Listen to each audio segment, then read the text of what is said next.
자, 이제 처음부터 시작을 한번 해보겠습니다. 익숙지 않지만은, 많이 노력하다가 보면은, 또 하다가 보면은 잘 될 거라고 생각합니다. 수업 방식은 앞에도 설명해 드렸습니다만은, 책을 읽고, 교재를 읽으면서 거기에 필요한 내용들은 첨삭해서 더해서 얘기하는 방향으로 하겠습니다. 이제 제일 첫 번째, 이거는 사주 명리학이라는 얘기를 먼저 하겠습니다. 하늘의 운행 이치를 연구하고 탐구하며 주변에서 일어나는 음양오행의 변화를 인간의 기륭화복과 연계시킨 것이 사주명리학입니다. 아이가 어머니에게서 분리되어 첫 호흡을 하는 순간 음양오행의 기운이 아이의 몸속에 깃들게 되는데 그 음양오행의 이치를 설명한 것이 사주명리학입니다. 태양과 달, 목성, 화성, 토성, 금성, 수성의 기운이 봄, 여름, 가을, 겨울의 조화를 일으키는데 그 하늘의 기운을 설명하고 변화의 흐름을 설명한 것이 사주명리학입니다. 사주명리학은 태어난 연월일시 음양오행의 기운을 천간의 4글자, 지지의 4글자의 8글자로 표시하고 그 음양오행 기운으로 개인의 건강, 운명을 예측하는 학문 분야를 말합니다. 첫 대목에 나오다시피 하늘의 운행 이치를 연구하고 탐구하며 조금 거대하게 시작을 하지요. 하늘의 운행 이치 연구 탐구 이 문제는 천문학인가 이렇게 얘기할 수도 있겠습니다만은 뒤에 또 다음에서 또 상세하게 설명하겠습니다만은 명리학의 태생은 하늘을 보면서 하늘과 음양이라고 하는 것은 태양과 달을 말을 하지요. 그 태양과 달을 보면서 하늘의 별자리를 보면서 명리학이 시작되었습니다. 그 다음에 그러다 보니 명리학은 하늘의 운행 이치를 연구하고 탐구할 수밖에 없는 거고요. 그 다음에 아이가 어머니에게서 분리되어 첫 호흡하는 순간, 아이가 어머니 뱃속에 있을 때는 아직 생명이다 라고 말을 하기는 합니다만은 그게 자가호흡을 하는 상태는 아닙니다. 그러다가 보니 아이가 어머니 뱃속에서 태어난 후에 첫 호흡을 하는 그 순간, 자가호흡을 하는 그 순간, 때로는 울음을 터뜨리는 그 순간, 주변에 돌고 있는 음양오행의 기운이 아이의 몸속에 깃들게 됩니다. 그 음양오행의 이치를 설명한 것이 사주명리학이지요. 뒤에 또 나옵니다만, 음양오행이라고 하는 말이 많이 나오는데, 이제 태양과 달, 이게 대표적으로 음과 양입니다. 태양은 대표적으로 양의 성향이고 달은 대표적으로 음의 성향이지요. 그러다 보니까 음양이라고 하는 거에 태양과 달이 음양을 말을 하고요. 오행이라고 하는 말은 목성, 화성, 토성, 금성, 수성의 기운이 이게 오행입니다. 음양은 태양과 달, 목성, 화성, 토성, 금성, 수성이 오행입니다. 이 기운이 봄, 여름, 가을, 겨울의 조화를 일으키는데 그것을 육식갑자로 설명한 것이 사주명리학입니다. 또 사주명리학이라는 글자를 상세하게 엮어보면 알겠습니다만은 8글자를 말을 합니다. 그래서 위에 있는 글자 4글자는 천간의 4글자, 밑에 있는 4글자는 지지의 4글자, 그래서 8글자로 표시하는 것이 사주명리학입니다 라고 말을 합니다. 그래서 사주라고 하는 말을 보면은 여기 넉사자에 여기 위에 보다시피 넉사자에 기둥주자입니다. 이 사주가. 그래서 4개의 기둥이란 뜻이지요. 그 4개의 기둥이 연월일시, 연이라고 하는 기둥, 월이라고 하는 기둥, 일이라고 하는 기둥, 시라고 하는 기둥. 그러다 보니 4개의 기둥이 모여서 명리학이라고 하면 이제 이 목숨명자와 이론이 이치할 때 이자죠. 그러다 그 4개의 기둥을 설명한 것이 사주명리학입니다. 이런 뜻입니다. 사주에 의해 사주란 넉사자의 기둥주자, 네 기둥이란 뜻으로 사람이 태어난 연월일시의 기운을 음양오행의 육식갑자로 나타낸 것으로 음양오행의 조화와 변화작용을 관찰하는 데 기본이 되고 출발점이 됩니다. 요게 나타난 글씨가 흔히 말하는 사주라고 하는 겁니다. 즉, 네 기둥이란 뜻이지요. 그래서 네 기둥이라고 하는 말은 연이라고 하는 기둥, 월이라고 하는 기둥, 연이라고 하는 기둥이 있죠? 월이라고 하는 기둥이 있습니다. 일이라고 하는 기둥이 있고요. 시라고 하는 기둥이 있습니다. 그래서 이 4개의 기둥이 모여서 사주를 이루게 되고요. 꼭 쓰실 때는 오른쪽에서부터 왼쪽으로 이렇게 써 가셔야 됩니다. 지금 처음이니까 한문을 제가 토를 달아서 한글까지 썼습니다만은 여러분들도 아마 나중에는 한문만 쓰셔도 이게 무슨 글자인지는 아셔야 됩니다.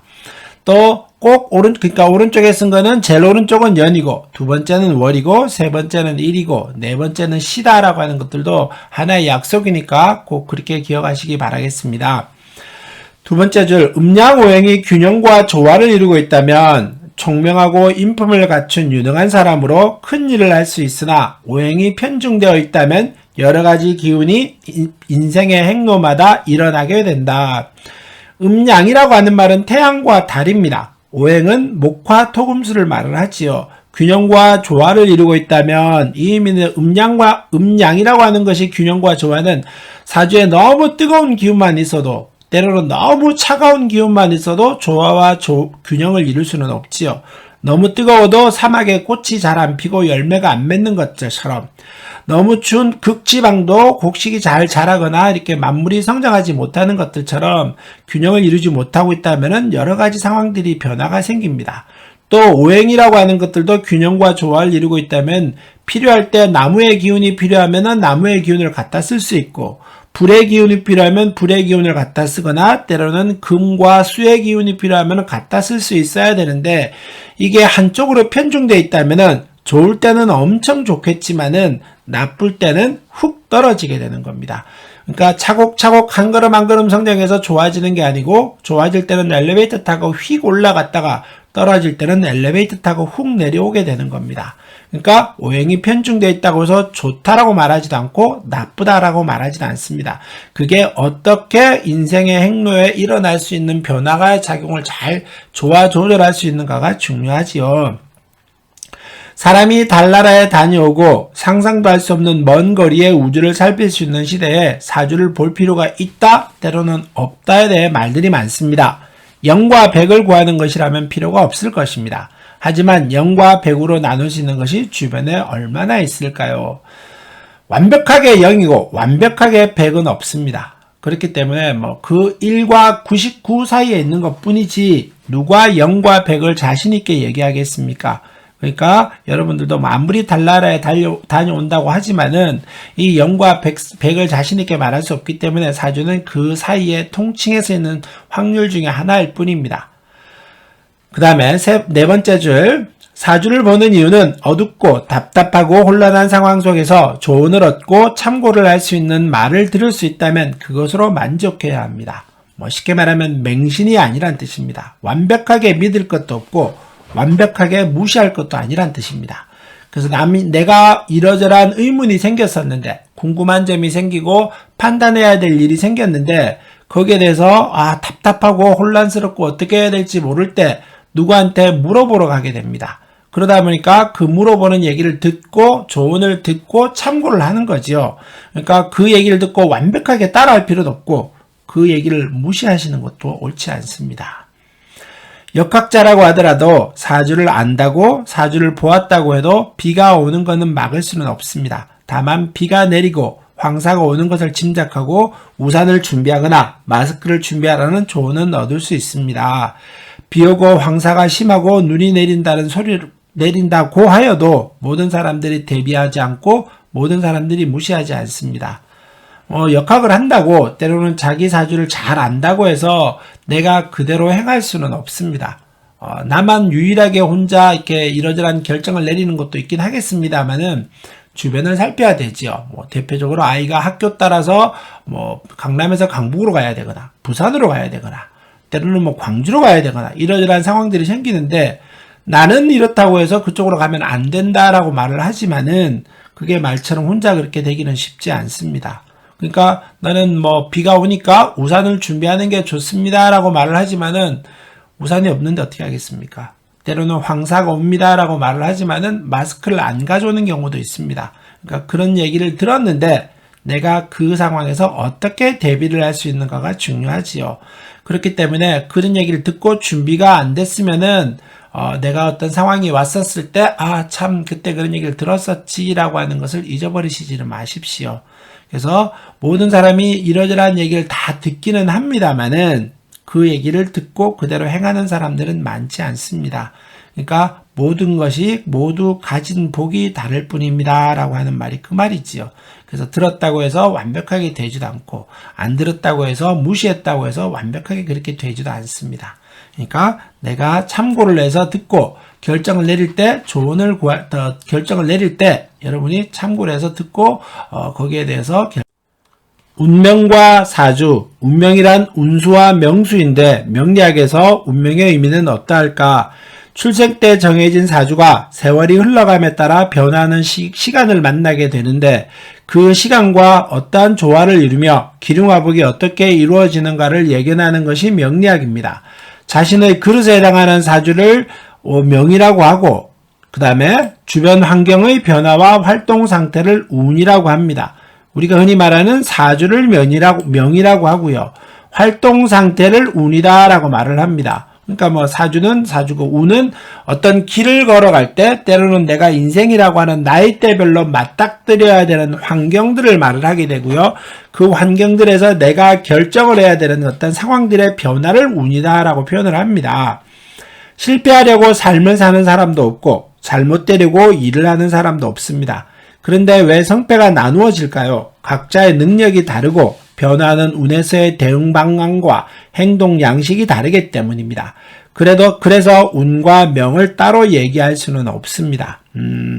사주를 명이라고 하면은 좋은 사주, 나쁜 사주를 표현할 수는 없습니다만은 사주 자체가 아주 오행과 음양이 잘 짜여져 있고 흔히 말하는 남들을 제압할 수 있는 그런 아주 능력까지 갖추고 있는 사주인데 운이라고 하는 거는 서울에서 태어나서 부산이라고 하는 어떤 종착역까지 길을 가려고 할 때 운이라고 하는 건 도로라고 표현을 합니다. 그래서 사주를 자동차라고 말했을 때 운을 도로라고 표현을 하는 거죠. 근데 내 자동차가, 내 사주가 아주 잘 달릴 수 있는 슈퍼카입니다. 시속 한 200km까지도 무난하게 달릴 수 있는 슈퍼카다라고 말을 하지만은 활동 상태를 운이다라고 말했었을 때 그 운은 도로입니다. 근데 명절에 부산을 가게 되면은 내 자동차가 아무리 달릴 수 있는 200km를 달릴 수 있는 능력이 있다고는 하지만은 그 길들이 빨리 갈 수 없는 환경들이죠. 그러다 보니까 내가 차라리 걸어가는 게 빠를 만큼 내 사주가 가지고 있는 능력들을 발휘하지 못하게 되는 겁니다. 때로는 조금 길이 이게 각자의 어떤 길들이 조금 풀릴 때도 있죠. 부산을 가다가 보면은 길을 가다 보니 풀릴 때가 있는데 내 능력대로 확 달립니다. 그러다 보면은 또다시 어떤 사고가 나게 되고 그게 이제 운에서 대응 방안과 행동 양식이기 때문입니다. 그래서 내가 어떤 환경의 변화가 조금 왔는데 내가 과감하게 행동을 할 것인가 때로는 신중하게 행동할 것인가 나는 내 능력이 뛰어나다는 걸 알고 과감하게 행동을 했는데 그 주변 환경들은 그걸 도와주지 못하는 환경입니다. 그러다 보면 그걸로 인해서 탈이 나게 되고 때로는 내가 행동 양식을 좀 과감하게 해야 될 만한 운이기는 한데 내 명이 나는 큰 것도 바라지 않아 아주 소시민적인 삶을 살 거야 라고 말을 하게 되면은 그대로 행동을 하게 되면은 그래 평범하게 살아가는 겁니다. 그러니까 내가 가진 명, 내가 가진 사주, 내가 가진 자동차의 능력을 알아서 활동 상태 운이라고 하는 길을 걸어가게 되는데 그 운에서 어떤 행동을 할 것인가가 어떤 실패와 성공을 나누는 길 중에 하나고요. 큰 성과가 되기도 하고 큰 실패가 되기도 합니다. 우리가 또 다음으로 말할 때는 대운이다라고 하는 말들을 하지요.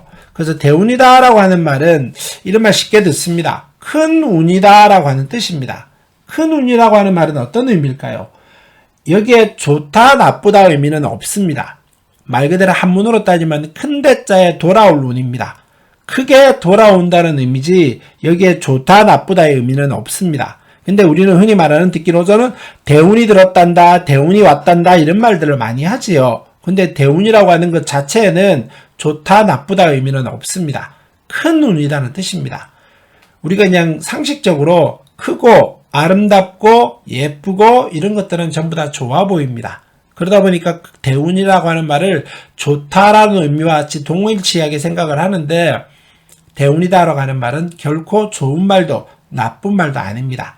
이 앞에 한자가 더 붙으면 좋겠지요. 길한 대운이다. 아니면 아주 실은 흉한 대운이다 이런 말들 하게 되는데, 그래서 혹시 대운이라고 하는 말 자체는 좋은 의미의 뜻은 또 아니고 나쁜 의미의 뜻도 아닙니다. 근데 사람들은 전부 다 대운이라고 하는 것을 좋다라고만 생각하고 있으니 그 좋은 대운만은 아니니까 꼭 그것도 대운이라고 하는 의미를 잘 한번 새겨보시기 바라겠습니다. 운명을 알고 일시적이고 충동적인 유혹에 흔들리지 말고 전진해야 할 때와 물러나야 할 때, 떠나야 할 때, 버려야 할 때를 알아서 자신의 미래를 선택할 수 있는 지혜를 얻어 진정하고 자유롭고 행복한 삶을 살아가야 하겠습니다. 내 사주의 능력을 알고 내가 가야 하는 길들이 내 운이라고 하는 것들을 알고 나면은 내가 행동을 하는데 지금은 좀 달려야 될 때구나. 아니야, 지금은 좀 멈춰야 될 때니까 때로는 지금은 버려야 할 때구나. 지금은 행동해야 될 때구나를 알게 되는 겁니다. 그러므로 인해서 운이 좋을 때는 좀 달려가지요. 그럴 때는 앞으로 운이 나쁠 때가 있다는 걸 알고 행동을 좀 과감하게 할 수는 없는 겁니다. 올인할 수 없다는 뜻이겠죠. 그래서 지금은 운이 좋으니까 전진해야 할 때는 전진을 하지만은 그 운이 좋을 때가 장기간 이어질 때는 좀 과감하게 행동을 합니다만은 지금 일시적으로 잠깐 좋아졌었을 때는 올인을 하지 못하는 겁니다. 그러니까 내가 떠나야 할 때, 버려야 할 때, 물러나야 할 때, 전진해야 할 때를 잘 알아서 행동을 해야 되고, 그 행동의 기륭화복은 내가 하는 행동에 대해서 원인으로 인해서 결과가 일어나는 겁니다. 그러니까 좋다고 해서 확 달리지 말고요. 사람은 뭐 누구나 흔히 말하는 운이 3번 정도는 온다고 합니다. 그 3번 정도 오는 운을 잘 잡은 사람은 그 좋은 영향력이 오래 가겠지만은 이번에 운이 좋았으니까 다음에도 좋을 거야 라고 생각하면서 한 방에 질러버리게 되면은 어려움을 많이 겪지요. 우리가 흔히 말하는 제일 좋은 거는 뭡니까? 복권 맞는 걸 많이 표현하는데, 뭐 어떤 신문 기사 같은 데 보면은 복권 맞는 사람의 95%는 차라리 맞기 전이 좋았다라고 얘기하는 사람들도 있습니다. 그 의미는 뭘까요? 내가 복권을 맞았지만은 그 복을 유지하지 못한 겁니다. 그러니까 내가 어떤 행동을 해야 될 때 적당한 상황에서 속도를 달려야 되는데 앞에 어떤 변화가 올지를 모르고 그냥 행동을 해버린 겁니다. 과감하게. 그러다 보니 갑작스런 커브길에서 사고가 나기도 하고, 도로에 요철이 있는데 때로는 홈이 파져 있는데 그냥 내가 나아가진 어떤 행동대로 생각대로 확 하다 보니 거기에 대해서 문제가 생겨서 차라리 예전으로 돌아가 버린 겁니다. 그렇게 모르겠습니다만, 복권을 맞지 않아 본 사람으로서 과연 내가 복권 맞으면 나도 그럴지는 모르겠습니다만, 맞기 전에 지금 마음은 복권 맞으면은 나는 물러나야 할 때와 전진해야 될 때를 잘 알아서 그걸로 인해서 차라리 맞기 전이 좋았다라고 하는 95%의 사람에 안 들어가야 되겠습니다. 그래서 내 사주를 보면서 내 운명을 알게 됨으로 인해서 내가 행동할 수 있는 어떤 패턴들이 생기게 되고요. 그 생김으로 인해서 실패할 확률을 줄여두게 되는 겁니다. 그러니까 여러분들도 진정한 사주 명리학의 시작입니다. 고대 중국에서 주역에 의한 음양설이 존재하였고, 춘추 전국시대에 태양계의 영향을 받는 오행설이 전파되기 시작하였다. 아까 명리학은 음양오행이라고 하는 것이 매우 중요하다라고 했었습니다. 그래서 고대 주역에 의해서, 주역이라고 하는 데서 보면은 혼돈의 상태에서, 아무것도 없는 상태에서 호련 한 줄기 빛이 일어나면서 태극이 생겼습니다. 그래서 태극이라고 하는 건 생기면서 높고 따뜻하고 뜨겁고 가벼운 것은 위로 올라가서 양이 되고, 무겁고 조용하고 어두운 것들은 음이 되어 땅으로 내려와서 음과 양이 생겼다라고 말을 했었습니다. 그래서 현재 우리가 이제 명리학을 잘 모릅니다만은 이런 얘기는 많이 들어보셨을 겁니다. 무슨 띠는 안 돼. 무슨 띠는 안 돼. 이런 말들을 무슨 범띠와 때로는 원숭이띠는 서로 인연이 안 돼. 이런 말들을 했었고요. 때로는 쥐띠와 양띠는 어떻게 원진이 들어서 서로 인연을 맺으면 안 돼. 이런 말들을 많이 했었습니다. 기억하시는 분은 계실지 모르겠습니다만은 70년대쯤에 정다운 스님이 인생 12진법이라고 하는 어떤 책을 한 개 썼습니다. 아마 그 당시에 아주 센세이션하게 크게 책이 팔렸던 걸로 저도 기억을 하고 있는데, 지금 생각하니까 그게 기억이었었죠. 이 인생 12진법이라고 하는 책은 대표적으로 띠를 가지고 사주를 설명한 겁니다. 그래서 아주 쉽고 간단하게 설명을 해놨었고요. 그 당시에는 명리학 책들이 있기는 했습니다만은 아마 한문으로 많이 쓰여졌기 때문에 일반 사람들이 접하기 힘들었었을 텐데, 이 인생 12진법이라고 하는 책을 씀으로 인해서 사람들이 쉽게 읽어봄으로써 그 띠들을 가지고 사람들의 어떤 궁합이라든가 이런 걸 판단하게 됐었습니다. 명리학은 뭐 지금에 많이 이렇게 얘기합니다만은 우리 조선시대 영화도 있었죠. 뭐 때로는 궁합, 때로는 관상, 때로는 풍수 이런 어떤 영화도 있었습니다만은 조선시대에는 이 양반들이 흔히 말하는 명리학을 했습니다. 왜냐 그러면 일반 평민들은 글을 몰랐죠. 더군다나 이 명리학은 책은 뭐 한문으로 써있는 책이 대부분이었을 텐데, 이 명리학이 한문으로 써있는 사람들은 양반밖에 접할 기회가 없었습니다. 그래서 양반들이 명리학을 했었고요. 뭐 별과라에서 과거시험 제도도 있었죠. 관직에 등용되기도 했었고, 때로는 관직에 등용되다 보니 뭐 그 계급이라든가 직급이 낮은 거는 분명히 했었겠습니다만은, 어떻게 말할까요? 그 권력자들이 아주 내밀한 비밀들을 많이 알고 있기 때문에 실제 직급보다는 직위보다는 파워는 셌을 것이다라고 봅니다. 그래서 이제 사람들이 명리학의 어떤 인연을 맺고 사람들이 아까 정다운 스님이라고 하는 스님이 쓴 책 인생 12진법이라고 하는 책을 통해서 많이 명리학을 접했습니다. 그 책은 뭘 기준으로 책을 썼느냐라고 말을 하게 되면 연이라고 하는 쥐라고 하는 걸 띠를 기준으로 책을 썼습니다. 그러다 보니 이 띠끼리 많이 분별을 했지요. 올해는 2020년은 경자년입니다. 쥐띠해지요. 그래서 쥐띠는 말띠하고는 서로 충이 돼서 안 돼. 그러니까 말띠는 오고 쥐띠는 자다 보니 좌우충이기 때문에 안 된다라고 말했었고, 때로는 쥐띠는 양띠하고는 원진이 들어서 잠이 원진입니다. 원진이 들어서 서로 인연을 맺으면 안 돼 이런 말을 했었고요. 또 우리 흔히 말하는 4살은 궁합도 안 보고 결혼합니다. 짝을 맺습니다. 이런 말들을 합니다. 그래서 우리 4살이라고 하는 기준으로 보면은 명리학에서는 삼합이라고 하는 게 있습니다. 그래서 삼합을 기준으로 해서 4살 차이가 신자진이라고 하는 원숭이띠와 쥐띠와 용띠는 서로 4살끼리의 차이가 있습니다. 그래서 원숭이띠하고 쥐띠는 서로 짝이 되고, 쥐띠하고 용띠는 짝이 되고, 용띠하고 원숭이띠는 서로 짝이 되고 이런 말들을 했었습니다. 4살 차이기 때문에, 그래서 삼합이라고 하는 걸 기준으로 설명을 하다 보니, 이 띠를 가지고 설명을 하다 보니 이 띠는 4살 차이를 가지고 4살 차이를 가지고 서로 궁합을 봤습니다. 근데 지금은 이 띠를 안 본다라고 말하지는 않습니다. 옛날에 연애자평이라고 하는 책이 있었습니다. 그 사람이 명리학을 만들었는데 이제 일간을 중심으로 한 태어난 날을 중심으로 한 자평 명리학이라고 하는 어떤 체계를, 이론적인 체계를 완성했습니다. 그래서 내가 태어난 날을 기준으로 해서 지금은 명리학을 설명합니다. 그래서 현대 명리학의 중추를 이루고 있는 것은 태어난 날을 기준으로 추명한 것으로 자평 명리학이라고 합니다.